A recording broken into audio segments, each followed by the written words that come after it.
Hi guys, माफ करना, party में जाने से पहले आखिरी टचअप कर रही थी। तो क्रिसमस का समय है, साल का मेरा सबसे फेवरेट समय। सारे क्रिसमस कैरल्स और कैंडीज और सांता और उसके साथ मिलने वाले सभी गिफ्ट्स भी। खैर, ये वो लुक है जो मैं क्रिसमस की पार्टी के दौरान इस साल रखने वाली हूँ। अगर आपको अच्छा लगा और आप भी ऐसा ही लुक चाहते हैं, तो फिर वीडियो देखते रहिए।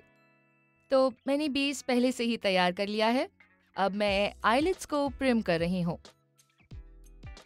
अब मैं लगाने वाली हूँ बहुत ही हल्का पीच आई शैडो पूरे आईलिड पर, लैश लाइन से होते हुए ऊपर तक। आप चाहें तो ब्रश का इस्तेमाल भी कर सकते हैं, लेकिन मैं अपनी उंगलियों से लगाना पसंद करती हूँ। अब मैं हल्का डार्क पीच ले रही हूँ। इसमें गोल्डन हिंट भी है। इससे लुक इन्हांस हो जाता है और आंखों में काफी चमक आ जाती है। आखिर में अपने क्रीज लाइन पर चॉकलेट ब्राउन आई शैडो लगाएं और फिर उसे ब्लेंड कर दें। उसके बाद ब्लैक आई शैडो लेकर अपने लैश लाइंस पर लगाइए और ऊपर की तरफ स्मच कर दीजिए। इससे आपका लुक हल्का स्मोकी और सॉफ्ट हो जाएगा। आईलाइनर लगाने से पहले आपको इसे ब्लेंड करते रहना है अच्छी तरह से।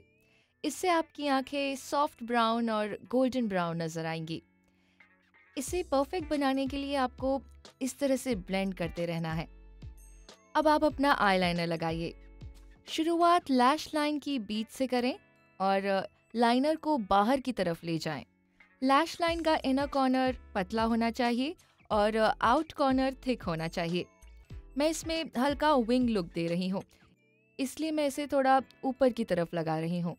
अगर आप श्योर नहीं है कि इसे कहाँ तक खींचना है और अगर आप आईलाइनर लगाते समय किसी गाइडलाइन का इस्तेमाल करना चाहते हैं, तो आप लाइनर लगाने से पहले आईलिड पर पेंसिल से मार्किंग्स कर सकते हैं, जहाँ आपकी आईब्रो खत्म होती है। अब मैं जेल लाइनर को अपने लोअर वाटर लाइन पर लगा रही हूँ। इसे मैं हल्का स्मच करते हुए लैश लाइन तक एक्सटेंड कर रही हूँ और फिर उसके बाद अपर वाटर लाइन पर अप्लाई करें। अपर और लोअर वाटर लाइन पर लाइनर लगाने को टाइट लाइनिंग कहते हैं, जब आप अपर लैश लाइन और लोअर लैश लाइन पर लाइनर लगाते हैं। अब आप इसे ब्लैक आई शैडो से सेट कर सकते हैं। अब मैं मेबेलिन के पैलेट से उसी डार्क ब्राउन कलर को लगा रही हूँ और इससे मैं अपने लोअर लैश लाइन पर लगे ब्लैक रंग को थोड़ा सॉफ्ट कर रही हूँ। अब मैं वनीला कलर को लेकर उसे अपने आईब्रोज के नीचे लगा रही हूँ। आप इसे अपने टियर डक्ट पर भी लगा सकते हैं, इससे वो ग्लैमरस लुक मिलता है। अब क्योंकि मेरे आईब्रोज लाइट हैं, इसलिए आमतौर पर मैं उन पर आई शैडो लगाती हूँ ताकि वो लाइट ना लगें। इस तरह से अब मैं फॉल्स लैशेस लगाने जा रही हूँ।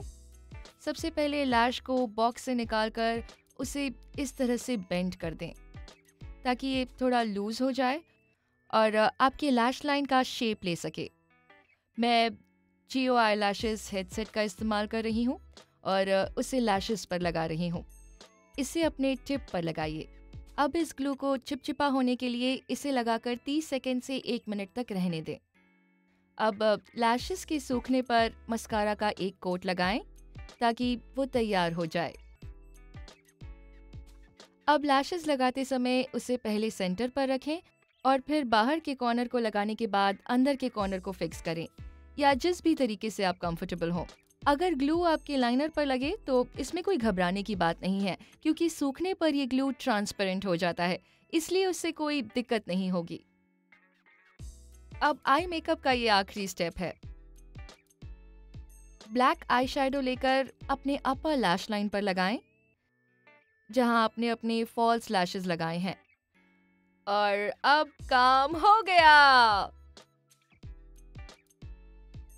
तो आई होप आपको ये मेकअप टिप्स सीखने में मजा आया होगा और आप भी जरूर आजमाएं और मुझे बताएं कि आपके दोस्तों को कैसा लगा, या आपको कोई और सवाल पूछना हो या कोई लुक्स पर जानकारी चाहिए हो तो आप कमेंट पर अपना सवाल छोड़ सकते हैं। और क्रिसमस के इस खूबसूरत त्योहार के मौके पर क्यों ना आप हमें अपना प्यार जताएं और हमारा चैनल सब्सक्राइब करें और हमें बस यूं ही देखते रहें। तब तक के लिए have a very merry Christmas और मुझे आशा है कि आपका न्यू ईयर धमाकेदार होगा।